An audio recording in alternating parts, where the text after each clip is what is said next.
Magluluto tayo ng iskabeching tilapia. Yan. Na-fry na po natin ang tilapia. Ito ang ating ricado. Sili, sibuyas, bawang, and luya. At may kaunting pampalapot. Okay po. Isa po natin ang bawang. Masarap na yung maraming bawang. Sunod natin ang luya. Sibuyas. Lagyan na po natin ang ating tinimplang pang iskabeche, toyo at suka.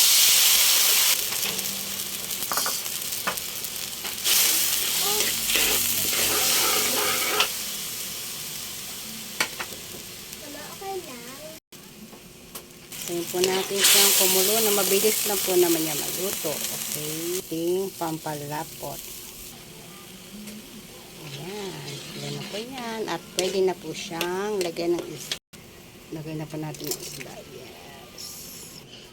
Ito na nga po ang finish ng ating luto. Okay. Taran! Thank you for watching.